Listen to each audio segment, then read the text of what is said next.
जय श्री ओम नमः सिद्धेभ्यः नमो अर्हन्ताणं नमो सिद्धाणं नमो आयर्याणं नमो वज्झायाणं नमो लोये सव्वसाहुणं मंगलम भगवान वीरो मंगलम गौतमो गणी मंगलम कुंद कुंदार्यो जैन धर्मोस्तु मंगलम सर्वमंगल मांगल्यम सर्वकल्याणकारकं प्रधानं सर्वधर्माणां जैनं जयतु शासनं जैनं जयतु शासनं जैनं जयतु शासनं शिव शासन गुरु नमो नानाविध सुखकार आत्महित उपदेश दें करे मंगलाचार सोहे जिन शासन में आत्मानुशासन श्रुत जाकी दुख हारी सुखकारी साची शासना जाको गुण भद्र करता गुण भद्र जाको जानी भद्र गुणधारी भव्य करत उपासना ऐसे सार शास्त्र को प्रकाशे अर्थ जीवनी को बने उपकार नाशे मिथ्या भ्रम वासना ताते देश भाषा करी अर्थ को प्रकाश करो जाते मंद बुद्धि होके होते अर्थ भाषना जाते मंद होके होते अर्थ भाषना लक्ष्मी निवास निलयम विलीन विलयम निधाय रदिवीरम आत्मानुशासनमहं वक्षे मोक्षाय भव्यानां जो लक्ष्मी के निलय रूप उन अविनाशी प्रभु को धार ग्रंथ रचो आत्मानुशासन भव्य जनों को है शिव का। आत्मानुशासन नामक ग्रंथ जो गुणभद्राचार्य द्वारा प्रणीत है, इसमें जो श्लोक कहे हैं वो श्लोक का सामान्य अर्थ अगर अपन देखें तो वो तो नॉर्मली अर्थ उन्होंने एक हिंट मात्र श्लोक के कर देते हैं, परंतु जब अपन भावार्थ में जाते हैं तो पंडित टोडरमल जी ने भावार्थ किया और कैसा किया कि भाई भावार्थ में खुद ही उनका जो मोक्ष मार्ग प्रकाशक की जो शैली है कि स्वयं से प्रश्न उठाना और स्वयं ही उसका उत्तर देना, इस प्रकार उन्होंने काफ़ी विस्तार से जो संक्षिप्त रुचि वाले हैं और जिनको समझ में नहीं आ रहा है, संक्षिप्त रुचि वाले तो मात्र अर्थ से समझ जाएंगे, परंतु जिनका प्रवेश अभी नया नया है वो यदि भावार्थ में जाते हैं तो विशेष उनका खुलासा होता है। अभी यहाँ तक मुझे पता है कि अपना 181 नंबर का श्लोक चलेगा जो कि है पाप पुण्य और मुक्ति का कारण। और ये विषय ऐसा है कि अगर अपन किसी भी सभा में जाकर कहीं भी पाठशाला में जाकर यदि ऐसी बात बोलें कि पाप पुण्य और मुक्ति का कारण क्या है, तो एक बच्चा इसको जानता है कि भैया पाप भी है और पुण्य भी है। यहाँ तक कि समय सार में भी अपन उसका उदाहरण काफ़ी वो प्रसिद्ध है कि पाप को लोहे की बेड़ी कहा और पुण्य को सोने की बेड़ी कहा। लोहे की बेड़ी और सोने की बेड़ी होने पर भी दोनों करती एकदम बंधन का कार्य ही है। तो ये दोनों ही त्यागने की बात हमेशा हर जगह जैन धर्म में, जिनागम में कही गई है। यहाँ पर ये वापस कहने का क्या उद्देश्य है, वापस से क्यों कहा? क्यों भाई, हमने आत्मानुशासन ग्रंथ पढ़ रहे हैं तो इतना अनुशासन तो हमें इतना नॉर्मली पता है, लेकिन सारी अपेक्षा से बात करने के लिए तो ये भी कहना बहुत आवश्यक समझा, क्योंकि पुण्य को संसार में बहुत ही अच्छा माना जाता है। हाँ, अपन यदि बात करें कर्णानी योग के हिसाब से कि कर्णानी योग में जब 30 पर्याय अपन को मिलती है या किसी जीव को मिलती है तो वो 2000 सागर समथिंग, अगर इतनी पर्याय मिली या उससे कुछ अधिक ऐसी संख्या है निर्धारित, तो उस 2000 सागर में भी आधे सागर तो 1700 समथिंग सागर तो स्वर्ग के पहले से निश्चित है। हाँ, 1760 सागर तक वो स्वर्ग में जीव जाएगा ही जाएगा, जितने भी दिख रहे हैं अभी त्रियंच गति में। हाँ, और 740 नरक के हैं और 1260 स्वर्ग के हैं, तो इतने तो वो स्वर्ग में जाएगा और इतने नरक में जाएगा, इतने तो निश्चित हैं ही, इससे अधिक नहीं हो सकते। कदाचित कम हो सकते हैं कि सम्यक्त की प्राप्ति से वो बीच में मोक्ष में जाए, मोक्ष प्राप्त करे, ऐसे कम जरूर हो सकते हैं, लेकिन इससे अधिक नहीं हो सकते। क्यों? मतलब जहाँ पर पुण्य के माध्यम से स्वर्ग आदि की प्राप्ति संसार में उत्कृष्ट मान रहे हैं, लेकिन जैन धर्म में क्या कह रहे हैं, आचार्य देव क्या बता रहे हैं कि ये तो निश्चित ही है कि तुम्हें इतने सागर तक तो स्वर्ग में रहना है और इतने सागर तक नरक में रहना है। तो पुण्य विशेष क्या कार्य कर रहा है? पुण्य से अच्छा होगा ना, तो क्या विशेष कर रहा है? रहेगा तो वो उलझाएगा तो वो भी संसार में ही। तो इसीलिए कहा कि पुण्य जितना पाप को हे मान रहे हैं उतना पुण्य भी हे है। एक वाक्य जरूर आएगा, क्या? कि पुण्य करने योग्य तो है परंतु हे है, उपादेय नहीं है। ये कौन सी बात है कि पुण्य करने योग्य भी कह रहे हो और हे भी कह रहे हो? ये बात ही थोड़ी अजीब सी लग रही है, विरोधाभास हो रहा है। तो यहाँ कह रहे हैं कि जब तक जीव, जैसे इष्टोपदेश का उदाहरण है कि धूप में खड़े होने से अच्छा तो छांव में खड़ा होना है। छांव में खड़े होके घर तक नहीं पहुंच जाओगे, लेकिन वहाँ पर अपनी बुद्धि और विवेक के लिए, अपनी एक कंफर्ट के लिए वो छांव बहुत अच्छी है। तो उसी प्रकार पाप करने से ज़्यादा बेहतर है कि पुण्य में लगे और पुण्य आदि से स्वर्ग आदि गति की प्राप्ति, सुगति की प्राप्ति करें। जैसे कि एक बहुत मेरे सामने एक जो शॉर्ट्स चलते हैं आजकल यूट्यूब पे, उस पे तो एक वीडियो आई थी, उसमें एक व्यक्ति था जो मरा हुआ था। तो व्यक्ति के पास वो बाकी लोग गए, तो अब तारीफ वगैरह करेंगे उसकी कि बहुत अच्छे व्यक्ति थे, इन पर कोई उधारी नहीं थी। तो वो बोलता है बैंक का 60 लाख का कर्ज था। बहुत अच्छे व्यक्ति थे, ये कभी नशा नहीं करते थे। अरे भाई साहब, वो कैंसर से मरे हैं। बहुत अच्छे व्यक्ति थे, उन्होंने कभी किसी का बुरा नहीं किया। वो सामने वाला व्यक्ति बोलता है कि भाई साहब इन्होंने मेरा अभी तक उधार नहीं दिया।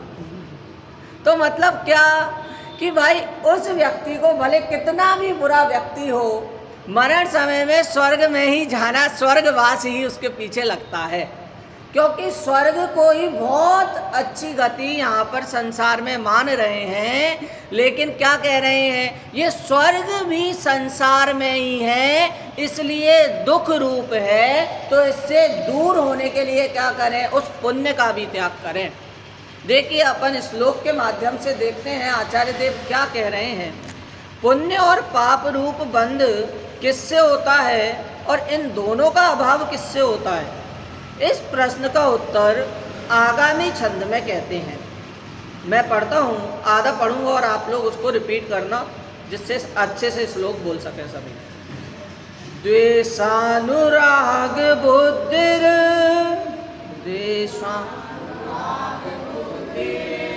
गुण दोष कृता करोति खलु पापम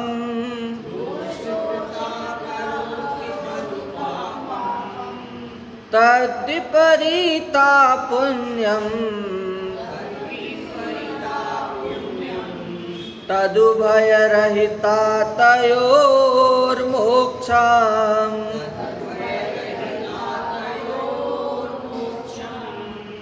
गुण से द्वेष दोष से हो अनुराग बुद्धि तो होता पाप हो इससे विपरीत पुण्य हो मुक्ति उभय बिन अपने आप।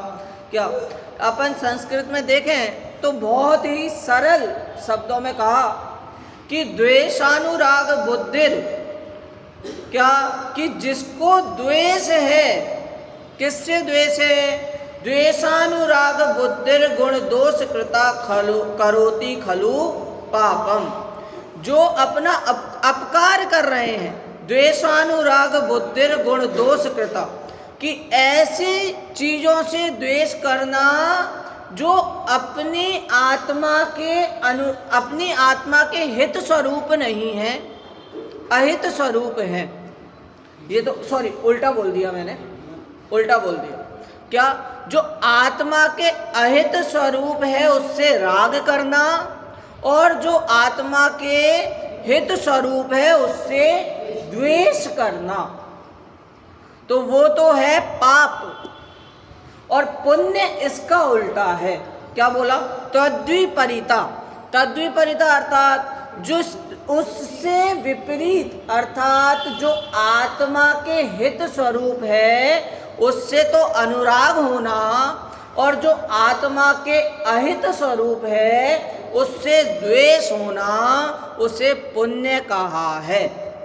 और फिर इन दोनों से भी रहित होना, तदुभय रहिता तयोर मोक्षम, पुण्य से भी रहित होना और पाप से भी रहित होना, उन दोनों को मोक्ष कहा है। एक अगर अपन सरल भाषा में देखें तो प्रशंसा का नाम है पुण्य और निंदा का नाम है पाप। यदि भूख लग रही हो, शादी में गए हो, वहाँ पर मिठाइयाँ रखी हो, तो उन मिठाइयों की हम प्रशंसा करना अच्छा है या उनके प्रति निंदा करना अच्छा है? देखो, निंदा तो करो नहीं, और प्रशंसा करोगे तो भी उससे पेट नहीं भरने वाला। तो पेट किससे भरेगा? खाने से। और खाना जब अपन कब खाएंगे? तब उनके प्रति हमारे मन में प्रशंसा होगी। तो यहाँ पर आचार्य क्या कहेंगे भाई कि द्वेष, आत्मा के प्रति द्वेष तो करो ही नहीं, और प्रशंसा करके भी संतुष्ट ना हो, अर्थात पुण्य करके भी संतुष्ट नहीं होना, रुकना नहीं, इन दोनों को भी छोड़ना, तभी ये मोक्ष जाना संभव हो पाएगा। पुण्य और पाप में भी बड़ा कंफ्यूजन है। मतलब पुण्य भी अगर कोई जीव कर रहा है, तो मैंने प्रवचन में सुना था, वहाँ पर बोल रहे थे कि पुण्य दो प्रकार का, वो भी एक पापानुबंधी पुण्य और एक पुण्यानुबंधी पुण्य।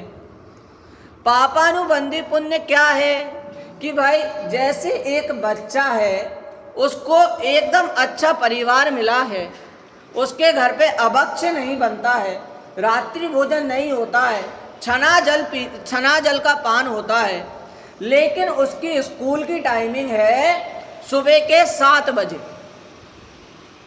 तो बताओ, उसको पुण्य तो उपलब्ध है, परंतु अब वो 7 बजे स्कूल जाता है, उसका प्रक्षाल छूटता है, उसके देव दर्शन छूटते हैं, और पूजन भक्ति पाठ आदि ये सब छूटते हैं। तो उसको पुण्य तो है, उसके मम्मी पापा के भी छूटते हैं तैयारी में। तो पुण्य तो है, लेकिन उसमें भी एक क्या है, पापानुबंधी ये पुण्य है कि इतनी अनुकूलता मिलने के बाद भी वो जो मेन काम है वो नहीं हो पा रहा है। और पुण्यानुबंधी पुण्य क्या है? पुण्यानुबंधी पुण्य ये है कि भाई साहब चक्रवर्ती हैं, तीर्थंकर हैं, उनको शुरू से बिना पढ़े 3 ज्ञान के धारी होते हैं। ये पुण्यानुबंधी पुण्य है। क्या चक्रवर्ती है, उसकी इतनी सारी कितनी शादियाँ होती हैं? 96,000 शादियाँ होती हैं, और उनमें भी ज़्यादातर म्लेच्छ खंड की होती हैं, लेकिन वो आर्य खंड में आकर आर्य खंड की हो जाती हैं। ये पुण्यानुबंधी पुण्य है। क्या? तो जो पुण्य चाहता है उसको तो पुण्य मिलता नहीं है, और मिलता है तो 3rd क्लास पुण्य मिलता है। क्या? जिससे पाप होगा आगे। और जो निरंतर अपने स्वभाव के प्रति जो रुचि जागृत करता है, जो प्रशंसा करता है, वो धीरे धीरे शुद्ध भाव की ओर ही बढ़ता है। इसीलिए कहा, समय सार में भी कहा, 152 भी गाथा है उसकी, लिख के लाया हूँ मैं आपके समक्ष पढ़ता हूँ। 152 नंबर की गाथा में कहा पाप और पुण्य के प्रति में कि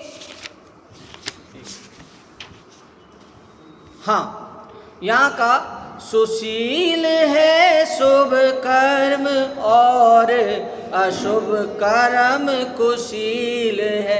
पहली पंक्ति में तो लगेगा कि भाई पुण्य की तारीफ की जा रही है, पुण्य को सुशील बोला जा रहा है, पुण्य को अच्छा बोला जा रहा है।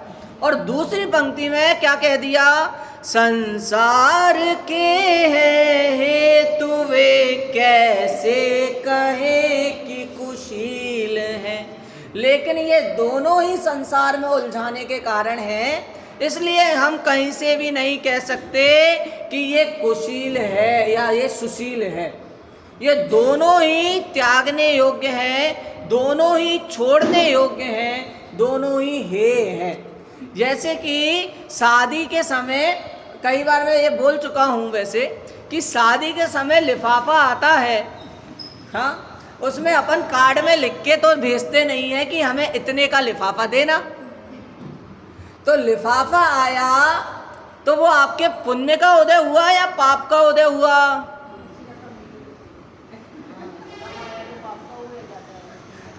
बस वो आया, वो तो भैया वो तो निरंतर जो परिवर्तन हो रहा है द्रव्यों का, वो तो अपने आप में स्वयं हो ही रहा है। परंतु जब हमने लिफाफा खोला और 500 की थाली में 200 रुपये, 201 रुपये, 101 रुपये देखने को मिले, और हमें जब दुख हुआ तो वो पाप का उदय है, और जब हमें खुशी हुई तो वही पुण्य का उदय है। और ज़्यादा दूर क्यों जाएं, अपन ने बहुत ही फेमस पर्सनैलिटी का नाम सुना है क्या, कि वो अंबानी है। अंबानी की जो 2 अंबानी है, दोनों की बीवियां तो एक ही है, पैसे की कमी नहीं है, पैसा भरपूर है, लेकिन तो भी वो देवरानी और जेठानी का जो रिश्ता होता है तो वहाँ पर भी उनके प्रति कैसे मन में क्या है, कोई तो इतने लाख का फ़ोन रखी है तो कोई उससे ज़्यादा बढ़ के फ़ोन रखी है, तो उसमें भी पैसों की कमी नहीं है, तो भी उनके द्वेष बुद्धि, राग बुद्धि देखी जा रही है। तो वहाँ पर पुण्य और पाप का उदय ना पैसों पर निर्भर है, ना स्थान पर निर्भर है, ना काल पर निर्भर है, वो अपनी बुद्धि पर निर्भर है कि जहाँ पर जैसी बुद्धि होगी, जहाँ पर द्वेष होगा तो पाप है, जहाँ पर राग होगा तो पुण्य है। और इसमें भी और बड़ी बात कही कि आत्मा से जो संबंध रख रहे हैं उनके प्रति राग हुआ तो पुण्य, और उनसे द्वेष हुआ तो पाप। तो आगे प्रश्न भी उठा रहे हैं कि भैया द्वेष हुआ तो उसको आप पुण्य कैसे कह सकते हो, है ना। आत्मा से जो विपरीत पदार्थ है उनके प्रति द्वेष हुआ तो उसको पुण्य कहा, तो द्वेष बुद्धि को पुण्य कैसे कहा जा सकता है। तो इसका प्रश्न भी जो है, अपन इसका उत्तर भी इसी ग्रंथ के माध्यम से देखेंगे। एक बार अपन इसका अर्थ और भावार्थ दोनों अपन पुस्तक के माध्यम से पढ़ते हैं। गुणों में द्वेष और दोषों में अनुराग रूप बुद्धि निश्चय से पाप को उत्पन्न करती है, और इससे विपरीत अर्थात गुणों में अनुराग और दोषों में द्वेष रूप बुद्धि पुण्य को उत्पन्न करती है।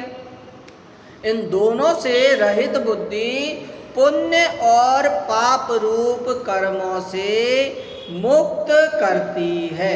बताइए, ये जो पुण्य पाप की चर्चा हो रही है, हमेशा एक ही मेरे को नाम याद आता है। जो अपन ने पुण्य की बात की थी ना, तो उनमें जो सदासुख दास जी थे, एक बहुत उनका अच्छी घटना है कि उनका वेतन 10 साल से नहीं बढ़ा था। 10-12 साल से उनका वेतन नहीं बढ़ा। राजा को जब खबर चली तो उसने क्या कहा, राजा ने, कि आप बताओ, आपका हम वेतन बढ़ा देते हैं, आपने बताया भी नहीं, तो 10-12 साल की भी कसर पूरी कर देते हैं, आप बताओ आपको क्या चाहिए। उन्होंने क्या कहा कि मेरा जितना भी वेतन था वो हम 2 लोगों के लिए संतुष्ट था, आप मेरा समय स्वाध्याय के लिए थोड़ा बढ़ा दो और यहाँ से थोड़ा घटा दो जिससे मैं स्वाध्याय कर सकूं। राजा ने उनका वेतन तो बढ़ा ही दिया और स्वाध्याय के लिए समय भी दिया, अर्थात वहाँ से थोड़ा उनका समय घटा दिया जिससे स्वाध्याय कर सके। बताओ, ये है पुण्यानुबंधी पुण्य।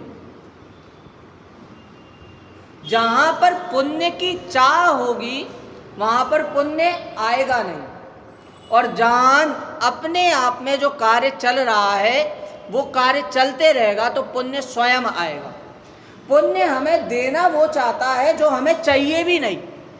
जैसे कि किसी को धन चाहिए, धन नहीं चाहिए, उसने धन को छुपाने के लिए, गाड़ने के लिए गड्ढा खोदा और गड्ढा खोदा तो उसमें भी धन निकल गया। तो पुण्य अपन को वो देना चाहता है जो हमें चाहिए नहीं है, जो आगे जाकर पाप होगा। यहाँ तक कि किसी का नाम, कल ऐसी ही चर्चा चल रही थी, तो कोई पंडित जी का नाम बोला था। उन्होंने कहा कि यदि 10 गिलास चाय पीने से अगर सम्यक दर्शन तुम्हारा सहज हो रहा है तो तुम 10 गिलास चाय पियो। हाँ, युगल जी, क्या कि अगर सम्यक दर्शन, सम्यक तो तुम्हें ये सब सामग्री जुटाने में सम्यक तुम्हें सहायता मिल रही है तो ये सारी सामग्री जुटाओ, और यदि इन सामग्री का कुछ कार्य नहीं है तो वो भी परिग्रह के अंतर्गत आ रहा है तो इसको भी दूर हटाओ। तो पुण्य अपने सामने इल्यूजन क्रिएट करता है कि तुम सुखी हो और तुम्हारे आसपास रहने वाले सभी समृद्ध हैं। हालांकि सबने सोशल में पढ़ा है, सबने न्यूज़पेपर में पढ़ा है कि भारत में गरीबी सबसे ज़्यादा है, पर अपन को गरीबी क्यों नहीं दिखती? क्योंकि अपन को अपने आगे पुण्य ठहरा हुआ है। तो पुण्य हमेशा अपन को बहुत अच्छा ही बताएगा। देखिए, भावार्थ, उपयोग को बुद्धि कहते हैं। वह उपयोग 3 प्रकार का होता है: अशुभोपयोग, शुभोपयोग और शुद्धोपयोग। जिससे आत्मा का भला हो उसे गुण कहते हैं, और जिससे आत्मा का बुरा हो उसे दोष कहते हैं। धर्म रूप भावों से आत्मा का भला होता है, इसलिए धर्म का पोषण करने वाले भाव गुण हैं, और अधर्म रूप भावों से आत्मा का बुरा होता है, इसलिए धर्म विरोधी भाव दोष कहलाते हैं। पंडित बनारसी दास जी ने भी लिखा है, क्या? दोऊ माई दौर धूप, दोऊ कर्म बंध रूप। हाँ, आगे दोऊ को अभाव, क्या यही है ना? दोऊ को अभाव मोक्ष मार्ग में देखिए।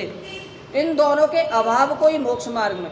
यहाँ पर भी कहा कि भाई आत्मा के जो अपकारक हैं, यदि उनमें अपन राग बुद्धि कर रहे हैं तो पाप है। आत्मा के अपकारक पदार्थों के प्रति रुचि उत्पन्न कर रहे हैं तो वो पाप है, और आत्मा के उपकारक जो हैं उनके प्रति द्वेष बुद्धि कर रहे हैं तो वो क्या है? वो पाप है।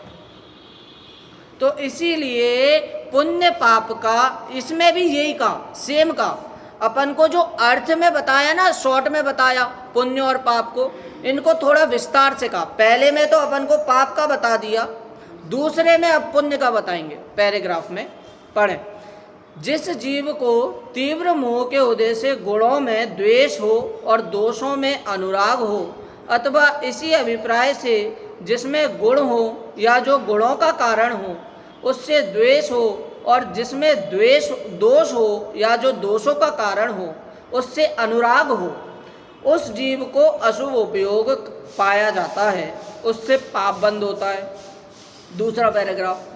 जिस जीव को मंद मोह के उदय से गुणों में अनुराग हो और दोषों में द्वेष हो, अथवा इसी अभिप्राय से जिसमें गुण हो अथवा जो गुणों का कारण हो उससे अनुराग हो, और जिसमें दोष हो या जो दोषों का कारण हो उससे द्वेष हो, उस जीव को शुभोपयोग पाया जाता है, उससे पुण्य बंध होता है। ठीक है, यही उपकारक और अपकारक की बात बहुत ही उन्होंने एक एक पैराग्राफ में पुण्य का लिया और एक पैराग्राफ में पाप का लिया। तो अर्थात शब्दों को भी अगर अपन देखेंगे तो नॉर्मली अपन को पढ़ने मात्र से ये पता चल जाएगा। और जो परिणमन हो रहा है पुण्य पाप काय में कहा, इसमें भी बुद्धि में कहा है, पदार्थों में नहीं कहा है, द्रव्य में नहीं कहा। द्रव्य का जो परिणाम हो रहा है वो तो स्वयं अपने आप में हो ही रहा है। हाँ, वो एक पंक्तियां आती है ना कि ये सब तो पुद्गल को खेल, इनसो नाही हमारों में। हाँ, जहाँ पर भी जैसी भी बुद्धि हो रही हो वहाँ पर ये पंक्ति एक बार विचार करना। क्या? ये सब तो पुद्गल को खेल, इनसो नाही हमारो मेल। बताओ।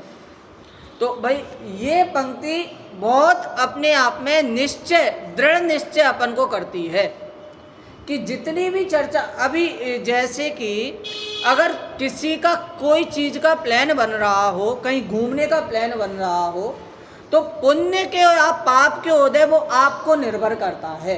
क्या? कि अभी तो सीजन चल रहा है तो अभी दुकान छोड़कर नहीं जा सकते। तो इसमें काय का उदय है? पुण्य का उदय है या पाप का उदय है? पाप का उदय। और यही अगर वेतन में मजा आ रहा है तो वही पुण्य का उदय। तो पुण्य और पाप का उदय परिस्थिति के अनुकूल नहीं है, हमारी बुद्धि के अनुकूल है। क्या? आगे प्रश्न यहाँ पर उठा रहे हैं, द्वेष बुद्धि से पुण्य का बंध कैसे होगा?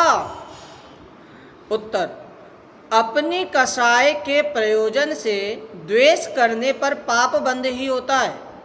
परंतु जैसे कोई व्यक्ति मित्र के शत्रु से द्वेष करता है, वैसे ही जो व्यक्ति धर्म के विरोधियों से द्वेष करता है तो उसके अभिप्राय में धर्म का अनुराग ही है, इसलिए उसे पुण्य बंध होता है।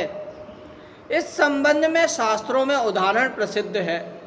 शूकर और सिंह दोनों लड़ रहे थे। शूकर का अभिप्राय मुनि रक्षा का था, इसलिए वे मरकर 5वें स्वर्ग में देव हुआ, और सिंह का अभिप्राय मुनि को मारने का था, इसलिए वे मरकर 5वें नरक में गया। शास्त्रों में भी पापों और पापियों की निंदा की जाती है, इसलिए कथनचित किसी अपेक्षा से द्वेष से भी पुण्य बंध संभव है। इस प्रकार शुभ और अशुभ दोनों उपयोग राग द्वेष सहित प्रवर्तते हैं, इसलिए उन्हें अशुद्धोपयोग कहते हैं। तथा मोह के अभाव से जिस जीव को ये दोनों प्रकार के राग द्वेष नहीं पाए जाते उसे शुद्धोपयोग होता है।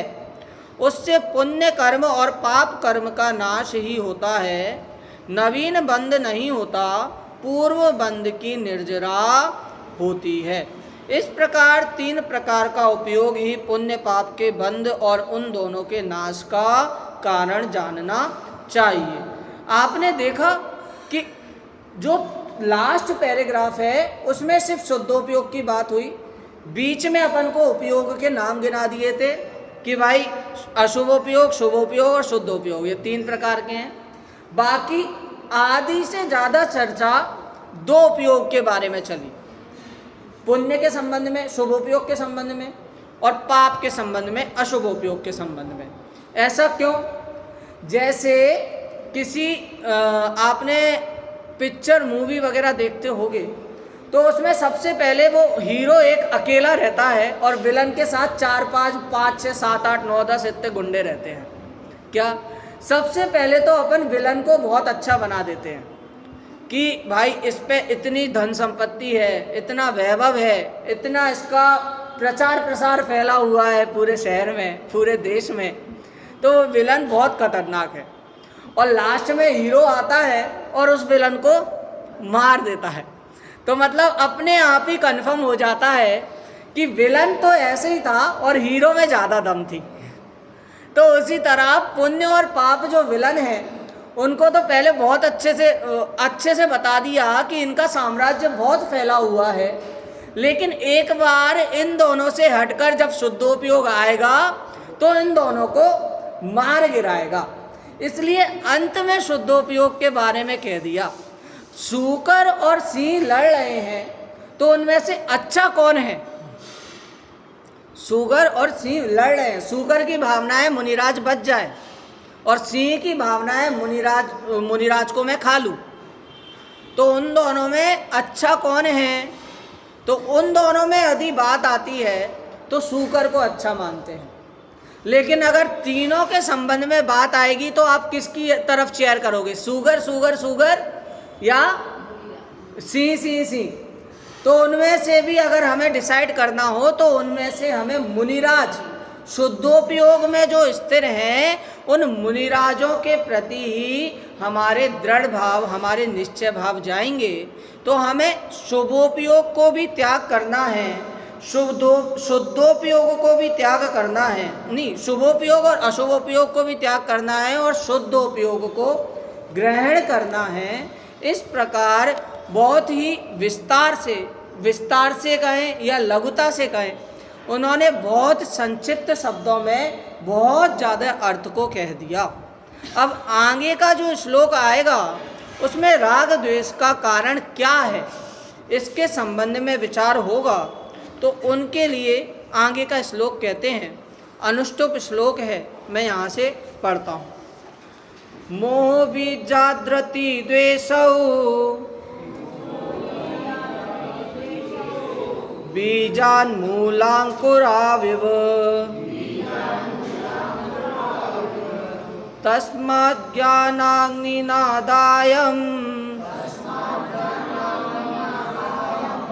तदेतौ निर्दिदिक्षुणा यथा बीज से मूलांकुर हो तथा मोह से राग द्वेष, ज्ञान अग्नि में मोह जला दो, देना चाहो राग द्वेष।